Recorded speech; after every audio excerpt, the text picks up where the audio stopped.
ക്രൈസ്തലോ കർത്താവായ യേശു ക്രിസ്തുവിൻ്റെ അതിപരിശുദ്ധമായ നാമം വാഴ്ത്തപ്പെടുമാറാകട്ടെ. വീണ്ടും ഒരു പ്രാവശ്യം കൂടി ദൈവത്തിൻ്റെ മാറ്റമില്ലാത്ത തിരുവചനവുമായി നിങ്ങളുടെ മധ്യത്തിലായിരിക്കാൻ സർവകൃപാലുവായ ദൈവാടിയൻ്റെ ജീവിതത്തിൽ ഒരുക്കി തന്ന വിലയേറിയ മകൾ ഭാഗ്യത്തെ ഓർത്ത് അടിയൻ നന്ദിയോട് ദൈവത്തെ സ്തുതിക്കുന്നു, സ്തോത്രം ചെയ്യുന്നു.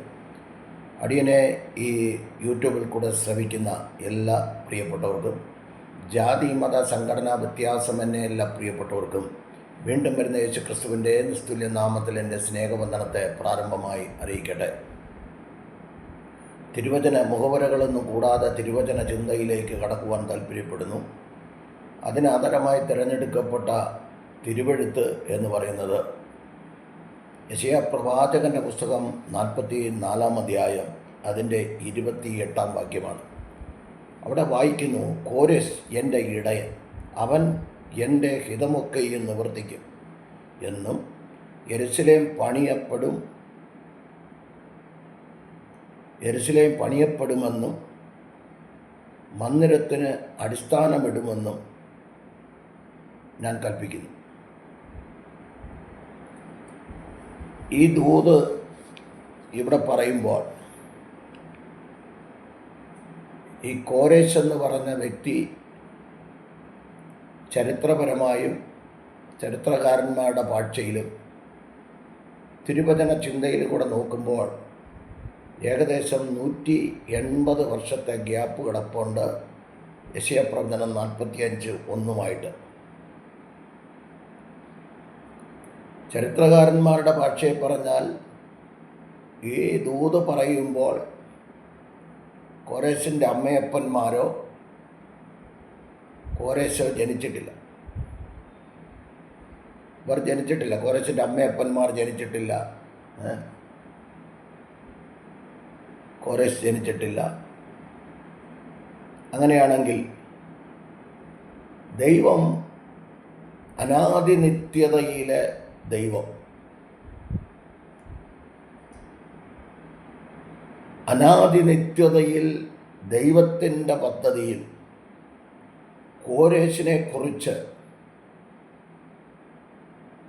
എഴുതിയ ഒരു പ്രവചന ദൂതാണ് നാം ഇവിടെ വായിച്ചത്. വ്യത്യസ്ത മേഖലകളിലാണ് ദൈവത്തിൻ്റെ തെരഞ്ഞെടുപ്പും വിളിയും. 45:1 ചേർത്ത് ഞാൻ പേർ ചൊല്ലി വിളിച്ചിരിക്കുന്നു കോരേശിനെ, എൻ്റെ അഭിഷക്തനായ കോരേശിനെ ഞാൻ പേർ ചൊല്ലി വിളിച്ചിരിക്കുന്നു. 1-2 ചിന്തകൾ തന്ന് പ്രാർത്ഥിക്കുവാനായി താല്പര്യപ്പെടുകയാണ്. പലർക്കും വീഡിയോ നീണ്ടുപോകുന്നു എന്നുള്ളൊരു കുറ്റം കൂടെ ഉണ്ട്. അതുകൊണ്ട് മാക്സിമം ഞാൻ ചുരുക്കാൻ നോക്കുകയാണ്. വിഷയത്തിലേക്ക് വരുമ്പോൾ, ചിലരെ അമ്മയുടെ ഉദരത്തിൽ, യിരെമ്യാവിനെ അമ്മയുടെ ഉദരത്തിൽ ഉരുവാകുന്നതിന് മുമ്പേ കണ്ടു. യിരെമ്യാ 1:5, 139 സംഗീതം 16 വാക്യം, ഞാൻ പിണ്ണാകാരമായിരുന്നപ്പോൾ നീ എന്നെ കണ്ടു. ഇങ്ങനെ വ്യത്യസ്ത നിലവാരങ്ങളിൽ ദൈവം വിളിച്ച് വേർതിരിക്കുകയാണ്. ഈ കോരേശ് എൻ്റെ ഇടയൻ എന്ന് പറയുമ്പോൾ ഈ കോരേശിനെ എപ്പോൾ ഇടയനാക്കിയെന്നും കോരേശിനെ എപ്പോൾ ദൈവം അഭിഷേകം ചെയ്തു എന്നും, അഭിഷിക്തനായ കോരേശ് എന്ന് പറയുമ്പോൾ ഇതൊന്നും തിരുവെഴുത്തുകളിലോ ചരിത്രങ്ങളിലോ നാം കാണുന്നില്ല. ദൈവത്താൽ നിയോഗിക്കപ്പെട്ടവൻ ദൈവത്തിൻ്റെ ഹിതം അനുഷ്ഠിക്കുമെന്നും ദൈവത്തിനു വേണ്ടി പ്രയോജനപ്പെടുമെന്നും അനാദിനിത്യതയിൽ ദൈവത്തിൻ്റെ പദ്ധതിയിൽ ഒരു വ്യക്തിയെക്കുറിച്ച് എഫേസ്യർ 1:4 കൂടെ ചേർത്ത് വായിച്ചു കഴിഞ്ഞാൽ അറിയാം. ലോകസ്ഥാപനത്തിന് മുൻപ് ക്രിസ്തു യേശുവിൽ നമ്മെ തെരഞ്ഞെടുത്തിരിക്കുന്നു എന്നുള്ള പദവും, അനാദിനിത്യതയിലെ ദൈവത്തിൻ്റെ പദ്ധതി, ഇങ്ങനെ ഞാനങ്ങ് പറയുക. അനാദിനിത്യതയിൽ ദൈവത്തിൻ്റെ പദ്ധതിയിൽ പേർഷ്യൻ രാജാവായ കോരേശിനെയും ദൈവം ഇടയനായും അഭിഷക്തനായും കണ്ടിരുന്നു.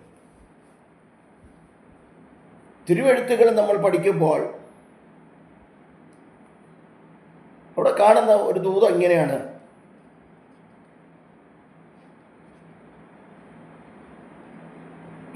BC 550 അടുപ്പിച്ചാണ് താൻ ശുശ്രൂഷ, ഏകദേശം BC 550 താൻ ശുശ്രൂഷ ആരംഭിച്ചതെന്ന് ഒരു ചരിത്ര പുസ്തകത്തിൽ വായിക്കുവാനിടയാണ്.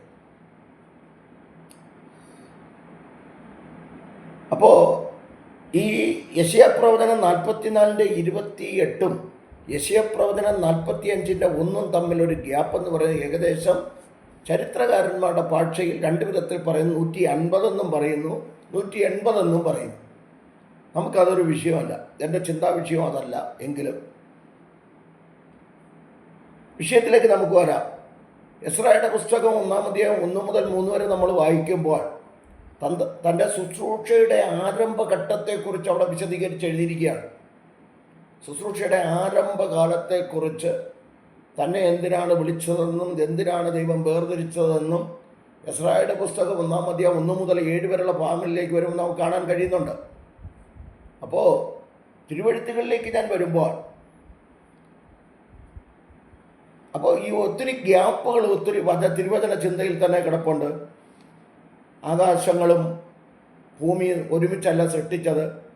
ആദിയിൽ ദൈവം ആകാശങ്ങളെ സൃഷ്ടിച്ചു. അതിനുശേഷം ഭൂമിയെ സൃഷ്ടിക്കുമ്പോൾ ഇയ്യോബിൻ്റെ പുസ്തകം 38:6 വലിയൊരു ഗ്യാപ്പ് കിടപ്പുണ്ട്. അവിടെ ശമൂവേൽ 1-ാം പുസ്തകം 30-ാം അധ്യായവും 2-ാം അധ്യായം 30-ാം അധ്യായം നമ്മൾ വായിക്കുമ്പോൾ അവിടെയും ശമൂവേൽ 2-ാം പുസ്തകം 1-ാം അധ്യായം തമ്മിൽ ഒരു ഗ്യാപ്പ് കിടപ്പുണ്ട്. ഇവിടെ പറയാത്തത് അവിടെ എഴുതി വെച്ചിട്ടുണ്ട്. ഇങ്ങനെ ഒത്തിരി ഗ്യാപ്പുകളൊക്കെ നമ്മൾ കാണുന്നുണ്ട്. എങ്കിലും എൻ്റെ ചിന്താവിഷയം അതൊന്നുമല്ല. അതിന് ഒത്തിരി കാര്യങ്ങളൊക്കെ ഉണ്ട്. ഞാൻ പ്രസംഗിച്ചിട്ടുള്ള, യൂട്യൂബിൽ ഇട്ടിട്ടുള്ള ആ വിഷയങ്ങളൊന്നും എടുക്കാതെ ചില ചിന്തകൾ ഓടിച്ചു പറഞ്ഞ് പറയുവാൻ താല്പര്യപ്പെടുകയാണ്. അബ്രഹാം എവിടെ നിന്ന് ഇറങ്ങിത്തിരിച്ചോ അവിടേക്ക് മത്തായി 1:17 വായിക്കുമ്പോൾ 28-ാം തലമുറ അബ്രഹാം മുതൽ ദാവീദ് വരെ 14, ദാവീദ് മുതൽ ബാബേൽ പ്രവാസത്തോളം 14, ഇങ്ങനെ 28 തലമുറ വരുമ്പോൾ ഇസ്രായേൽ ജനം ബാബേലിലേക്ക് പോകുന്നു. യിരെമ്യാവ് പ്രവചിക്കുന്നുണ്ട്. യിരെമ്യാവ് പ്രവചനം 29-ാം അധ്യായം 10-11 വാക്യങ്ങളിലും ഒക്കെ പ്രവചിക്കുന്നുണ്ട്. നിങ്ങൾ 70 വർഷക്കാലം ബാബേലിലായിരിക്കുമെന്നും അതിനുശേഷം ഒരു വരവ് ഉണ്ട് എന്നും പ്രവചിക്കുക. 11-ാം വാക്യം നമ്മളൊക്കെ എടുത്തു പറയുന്ന ഒരു വചനമാണ്. നിങ്ങൾ പ്രത്യാശിക്കുന്ന ശുഭവായു വരുവാൻ തക്കവണ്ണം ഞാൻ നിങ്ങളെക്കുറിച്ച് നിരൂപിക്കുന്ന നിരൂപണങ്ങൾ ഇന്നവയെന്നറിയുന്നു. അവ തിന്മയ്ക്കല്ല നന്മയ്ക്കത്രയുള്ള നിരൂപണങ്ങളെന്ന് യഹോവയുടെ അരുളപ്പാട്. അങ്ങനെയാണെങ്കിൽ അവിടെ പ്രവചനം കിടക്കുക. അതുപോലെ യെശയ്യാവ് പ്രവചിച്ചിട്ടുണ്ട്, ദാനിയേൽ പ്രവചിച്ചിട്ടുണ്ട്, മത്തായി 1:17 കിടക്കുക. വിശദമായിട്ട് ഇത് വായിച്ച് ധ്യാനിക്കുക. ബാബേലിൽ അടിമത്വത്തിലിരുന്ന ദൈവജനത്തെ വിടുവിക്കുവാനായി പാർസി രാജാവായ കോരേശിനെ ദൈവം തെരഞ്ഞെടുത്തതിൻ്റെ കാരണം, അതിൻ്റെ 1-2 കാരണങ്ങൾ പറഞ്ഞ് ഞാൻ പ്രാർത്ഥിക്കുവാനായി 3-4 കാരണങ്ങൾ പറഞ്ഞ് പ്രാർത്ഥിക്കുവാനായി താല്പര്യപ്പെടുകയാണ്. കോരേശ് എൻ്റെ ഇടയൻ, എൻ്റെ അഭിഷക്തനായ കോരേശ് എന്നൊക്കെ പറയുമ്പോൾ, ഇടയൻ എന്ന് പറയുമ്പോൾ മോശയെക്കുറിച്ചും ഇടയൻ എന്നുള്ളൊരു പദം ദൈവവചനത്തിൽ കാണുന്നുണ്ട്. 77-ാം സങ്കീർത്തനം 20-ാം വാക്യം വായിക്കുമ്പോൾ ആട്ടിൻകൂട്ടത്തെ നടത്തി എന്ന് പറയുമ്പോൾ ആട്ടിൻകൂട്ടത്തെ മേയിച്ച നല്ലൊരു ഇടയൻ മോശയെക്കുറിച്ച് പറയുന്നുണ്ട്. ദാവീദിനെക്കുറിച്ച് എസ്കേൽ പ്രവാചകൻ 34:23 പറയുന്നുണ്ട്. ദാവീദിനെ ഒരേ ഇടയനെന്ന്, എൻ്റെ ഒരേ ഇടയനെന്ന് ദൈവം പറയുന്നുണ്ട്. എന്നാൽ യേശുക്രിസ്തു പറയുന്നു, യോഹന്നാന്റെ സുവിശേഷം 10:1-2, 10:11, 10:14 വാക്യം വായിക്കുമ്പോൾ ഞാൻ നല്ല ഇടയനാകുന്നു എന്ന് കർത്താവായ യേശുക്രിസ്തു പറയുന്നു. നല്ല ഇടയൻ ആരാണെന്ന് ചോദിച്ചാൽ യോഹന്നാന്റെ സുവിശേഷം 10:1-2 വാക്യങ്ങൾ വായിക്കുമ്പോൾ അമേൻ അമേൻ. ഞാൻ നിങ്ങളോട് പറയുന്നു,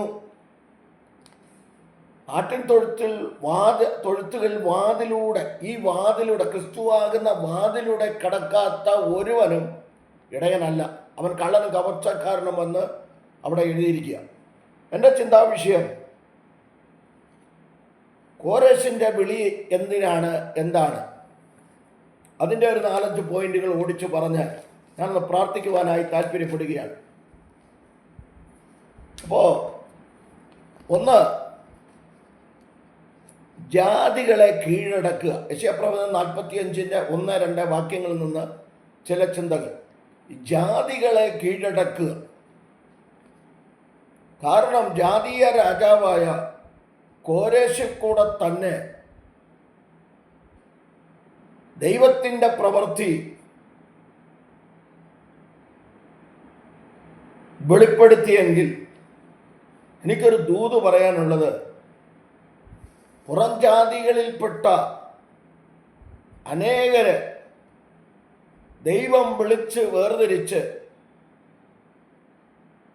അനേക കാര്യങ്ങൾ ചെയ്യിക്കുന്നത് പോലെ ഈ നാളുകളിൽ ദൈവം യുദ്ധക്കെടുതി, ക്ഷാമവും ഇതെല്ലാം ഉണ്ടെങ്കിലും ദൈവം ചെയ്യേണ്ട കാര്യങ്ങൾ പ്രവചനപ്രകാരം ഓരോന്ന് ചെയ്തുകൊണ്ടിരിക്കുകയാണ്. 2 രാജാക്കന്മാരുടെ അരക്കച്ചകളെ അഴിക്കേണ്ടത്. ഈ അരക്കച്ച അഴിക്കുക എന്ന് പറയുമ്പോൾ ദുരുപദേശമൊന്നും വരാൻ പാടില്ല. രാജാക്കന്മാർ ധരിച്ചിരിക്കുന്ന, അവരുടെ ശക്തിക്കും മഹത്വത്തിനും വേണ്ടി പുറം ധരിച്ചിരിക്കുന്ന ആ കുപ്പായത്തെക്കുറിച്ചാണ് ഇവിടെ പറഞ്ഞിരിക്കുന്നത്. ആത്മാവിൽ വ്യാഖ്യാനിക്കുന്ന ദൈവദാസന്മാർക്കത് മനസ്സിലാവും. അരക്കച്ച അഴിച്ചെന്ന് പറയുമ്പോൾ ദുരുപദേശങ്ങളൊക്കെ വരും. അതുകൊണ്ട് അത് എടുത്തു പറഞ്ഞ് അവരുടെ ശക്തിയും മഹത്വത്തെയും കുറിച്ച് വെളിപ്പെടുത്തിയിരിക്കുന്ന പുറം വസ്ത്രം, രാജാക്കന്മാരുടെ പുറം വസ്ത്രം, ഏറ്റവും പുറത്തിടുന്ന വസ്ത്രം, അതഴിക്കുമെന്നുള്ള ഒരു ചിന്തയാണ് അവിടെ കിടക്കുന്നത്. ഇനി എൻ്റെ ദൂതിലേക്ക് കടക്കാം. കതകുകൾ അവർക്ക് തുറന്നിരിക്കേണ്ടതിനും വാതിലുകൾ അടയാതിരിക്കേണ്ടതിനും ഞാൻ അവൻ്റെ വലങ്കൈ പിടിച്ചിരിക്കുന്നു. കതകുകൾ തുറന്നിരിക്കുന്നത് നല്ലത് തന്നെയാണ്. വായു കയറും, അതിനൊക്കെ ഒരു സമയമുണ്ട്. എപ്പോഴും തുറന്നിടാനും പറ്റത്തില്ല, എങ്കിൽ കള്ളനും കയറും. അപ്പോൾ കള്ളൻ മാത്രമല്ല, 7 ജന്തുക്കളും ഒക്കെ കയറും. കതകുകൾ അവന് തുറന്നിരിക്കുക, വാതിലുകൾ അടയാതിരിക്കേണ്ടതിനും ഞാൻ അവൻ്റെ വലങ്കൈ പിടിച്ചിരിക്കുന്നു. കണ്ടോ? ദൈവത്തിൻ്റെ ആത്മാവ് അർത്ഥമനഘടകക്ഷസ്യ. ചില തടസ്സങ്ങൾ പലരുടെയും മുൻപിൽ അവന് ലഭിക്കേണ്ടതായ നന്മയിലേക്ക് കടക്കാതെ വണ്ണം ശത്രുവായ സാത്താൻ അലറുന്ന സിംഹം എന്ന പോലെ ഊടാടി നടക്കുമ്പോൾ ദൈവത്തിൻ്റെ പ്രവൃത്തി ഈ നാളുകളിൽ ഓരോ കുടുംബങ്ങളിലും, ജാതിമത സംഘടനാ വ്യത്യാസമെന്നെ ഓരോ കുടുംബങ്ങളിലും വെളിപ്പെടേണ്ടതിനും വേണ്ടി പ്രാർത്ഥിക്കുക. കഷ്ടതയിലും വേദനയിലും പ്രയാസത്തിലും പ്രതിസന്ധികളിലും കുഞ്ഞുങ്ങളെ പഠിപ്പിക്കുവാൻ നിവൃത്തിയില്ലാത്തവരും കടഭാരത്തിൽ മുങ്ങിയിരിക്കുന്നവരും രോഗം വന്നിട്ട് ചികിത്സിക്കുവാൻ കാശില്ലാത്തവരും ഒക്കെ ഒത്തിരി ഉണ്ട്, നമ്മുടെ ഇടയിൽ തന്നെ ഉണ്ട്. ആർക്കും എന്ത് ചെയ്യണമെന്നറിയാതെ അവർ ഭാരപ്പെട്ടിരിക്കുന്ന അനുഭവങ്ങളും ഉണ്ട്.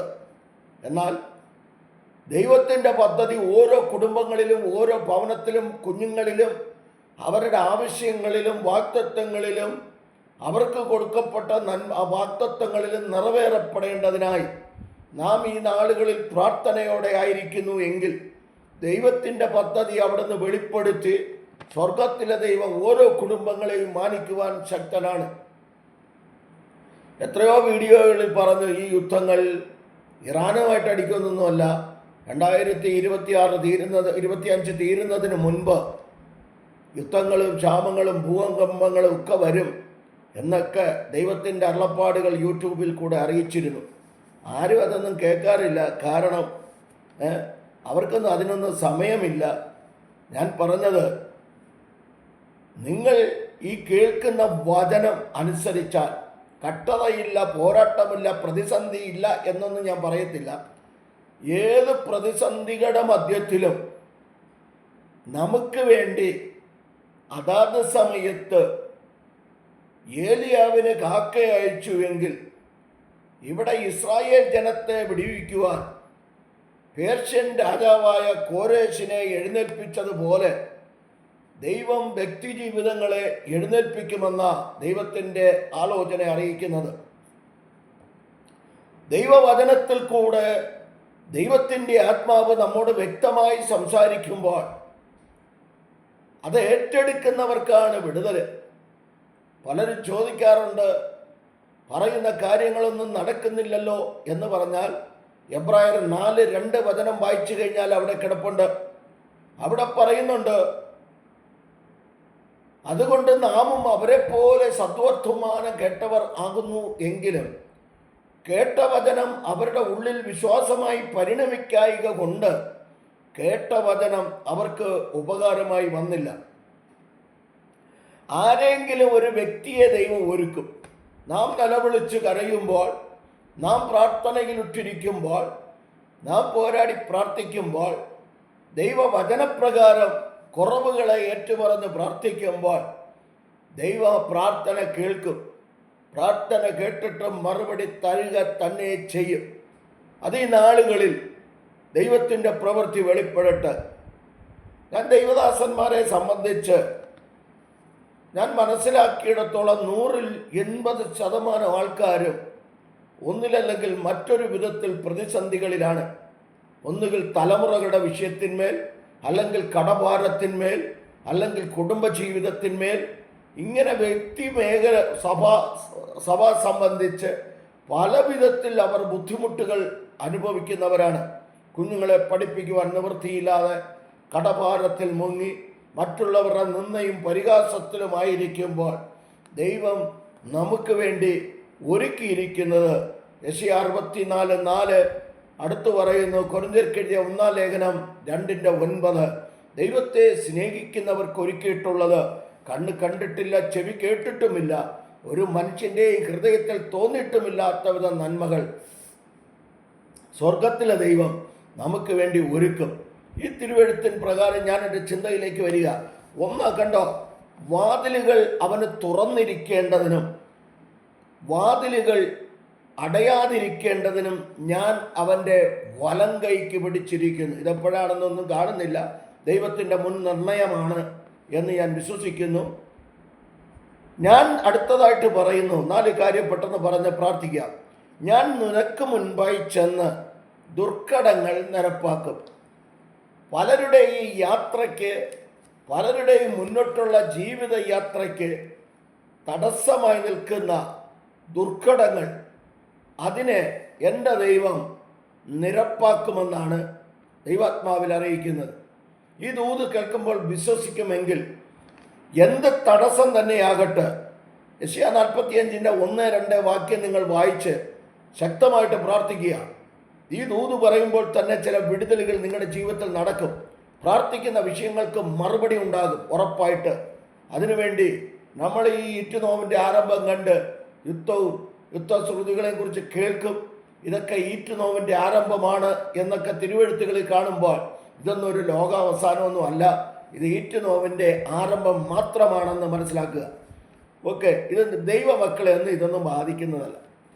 ചിലപ്പോൾ ഗ്യാസ് കിട്ടത്തില്ലെന്നൊരു വറവുണ്ടല്ലോ, എവിടെയെങ്കിലും പോയി പെറുക്കണം, അത്യാവശ്യം കഞ്ഞി വെച്ച് കുടിച്ചാൽ മതി. ഫ്രൈഡ് ചിക്കനൊന്നും തിന്നാൻ പറ്റത്തില്ലെന്നുള്ളതേ ഉള്ളൂ. ഓക്കെ, അതൊക്കെ അതുകൊണ്ട് അപ്പോസ്തലനായ പൗലോസ് പറയുന്നില്ലേ, ഞാനെല്ലാം ശീലിച്ചിരിക്കുന്നെന്ന്.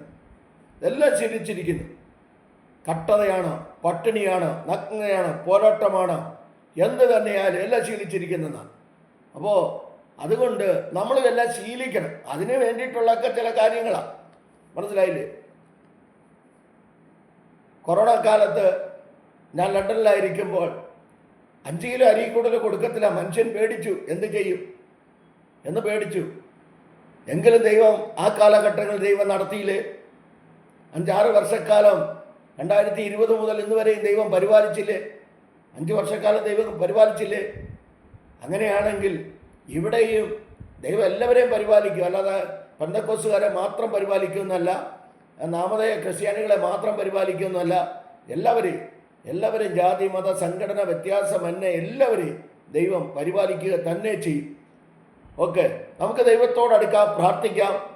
അതുമാത്രമേ നമുക്ക് പറയാനുള്ളൂ. ജീവനായ ക്രിസ്തു, ജീവനായ ദൈവത്തെ നാം വിളിച്ചപേക്ഷിക്കുക. വിളിച്ചപേക്ഷിച്ചാൽ യിരെമ്യാ 33:3 പറയുന്നത് പോലെ, നീ എന്നെ വിളിച്ചപേക്ഷിക്കുക, ഞാൻ നിനക്ക് ഉത്തരമരുളും. നീ അറിയാത്ത മഹത്തായും അഗോചരവുമായ കാര്യങ്ങളെ ഞാൻ നിന്നെ അറിയിക്കും. 1, താമ്രവാതിലുകളെ തകർത്ത് ദുർഘടങ്ങളെ നിരപ്പാക്കും. 2, താമ്രവാതിലുകളെ തകർക്കും. അപ്പോൾ മുൻപിലുള്ള ദുർഘടങ്ങളെ എൻ്റെ ദൈവം നിരപ്പാക്കും. 2, താമ്രവാതിലുകളെ അവൻ തകർക്കും. താമ്രവാതിലുകളെ തകർക്കും. ഇരുമ്പോടാമ്പലുകളെ കണ്ണിച്ചു കളയും. 1, വളരെ ശ്രദ്ധിക്കണം. 1, ദുർഘടങ്ങൾ നിരപ്പാക്കും. 2, താമ്രവാതിലുകളെ തകർക്കും. 3, ഇരുമ്പോടാമ്പലുകളെ കണ്ണിച്ചു കളയും. 3 ദൂത്. ഇതിൻ്റെ പശ്ചാത്തലം എന്താണെന്ന് ചോദിച്ചു കഴിഞ്ഞാൽ, ഏത് പ്രതിസന്ധികൾ, ഏത് പ്രതികൂലങ്ങൾ നിങ്ങൾക്കെതിരെ നിന്നാലും, ഇതൊക്കെ എല്ലാവരും പറയുന്ന ഒരു കാര്യമാണ്. ഈ യാത്രയ്ക്ക് പോകുമ്പോൾ ഒക്കെ പ്രാർത്ഥിക്കുന്ന ഒരു കാര്യമാണ്. അതൊന്നുമല്ല. ഞാൻ അടുത്ത വീഡിയോയിൽ ഇടാൻ പോവുകയാണ്. ഞാനിതിനകത്ത് ഒരു ചുരുങ്ങി ചില കാര്യങ്ങൾ പറഞ്ഞിട്ട് പ്രാർത്ഥനയ്ക്കായി സമയം വേർതിരിക്കുന്നു. ഒന്നാമതായിട്ട്, ദുർഘടങ്ങൾ നിരപ്പാക്കും. ഏത് ദുർഘടമാണ് അതിൻ്റെ മുൻപിലുള്ളത് അതിനെ നിരപ്പാക്കും. അതിനെക്കുറിച്ച് വിശദീകരിക്കുന്നില്ല. 2, താമ്രവാതിലുകളെ തകർക്കും. ഇതിനെക്കുറിച്ച് ഞാൻ അടുത്ത വീഡിയോയിൽ വിശദീകരിച്ചിടുന്നതാണ്. ഇരുമ്പോടാമ്പലുകളെ ഖണ്ഡിക്കും. ഇവിടെ എന്നെ കേൾക്കുന്നവർ മുൻപോട്ട് പോകുവാൻ കഴിയാതെ ഭാരപ്പെട്ട് മനം കലങ്ങി വേദനയോടെ നിരാശയോടെ ഇരിക്കുന്നവർക്ക് ഒരു ചെറിയൊരു ചിന്ത എന്താണ്? 1, നാം ദൈവസന്നിധിയിൽ പ്രതിസന്ധികൾ വരുമ്പോൾ പതറിപ്പോകാതെ, സഭാപ്രസംഗി 3:11 പറയുന്നത് പോലെ, അവൻ സകലവും അതതിൻ്റെ സമയത്ത് ഭംഗിയായി ചെയ്യുകയും നിത്യത അവരുടെ ഹൃദയങ്ങളിൽ വെച്ചിരിക്കുകയും ചെയ്യുന്നു. മർക്കോസ് 7:37 തോന്നുന്നു ഇങ്ങനെ പറയുന്നു, അവൻ സകലവും നന്നായി ചെയ്തു. കർത്താവായ യേശു ക്രിസ്തു സകലവും നന്നായി ചെയ്യും. പ്രശ്നം വരുമ്പോൾ പതറിപ്പോകാതെ ഏത് പ്രതിസന്ധികളിലും ഉറച്ചു നിന്ന് എൻ്റെ മുൻപിലുള്ള ദുർഘടങ്ങളെ ദൈവം മാറ്റും, അതിനെ നിരപ്പാക്കും. അങ്ങനെ പറഞ്ഞ് പ്രാർത്ഥിക്കാൻ നിങ്ങൾ തയ്യാറായാൽ താമ്രവാതിലുകളെ അവൻ തകർക്കും, ഇരുമ്പോടാമ്പലുകളെ അവൻ കണ്ണിച്ചു കളയും. നിങ്ങളുടെ മുൻപിലുള്ള ഏത് പ്രതിസന്ധിയായാലും അതിനെ മാറ്റി ദൈവകൃപയോടെ, രോഗമാകട്ടെ, പ്രതിസന്ധികൾ എന്തുമായിട്ട് ആകട്ടെ, ദുർഘടങ്ങളാകട്ടെ, നിങ്ങളുടെ മുൻപിൽ അടയ്ക്കപ്പെടുന്നതാകട്ടെ, എന്ത് തന്നെ ആയാലും ദൈവം വഴി തുറന്ന് തടസ്സങ്ങളെ നീക്കി ഇസ്രായേൽ മക്കളുടെ മുൻപിൽ നിന്ന് ചെങ്കടലിനെ മാറ്റിയതുപോലെ ഇസ്രായേൽ മക്കളുടെ മുൻപിൽ നിന്ന് യോർദാനെ രണ്ടായി പിരിച്ചതുപോലെ,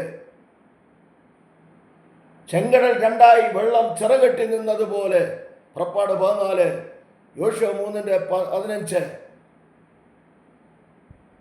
ഏത് പ്രതിസന്ധിയായാലും മാറത്തില്ലെന്ന് പറഞ്ഞു നിൽക്കുന്ന, ഒരിക്കലും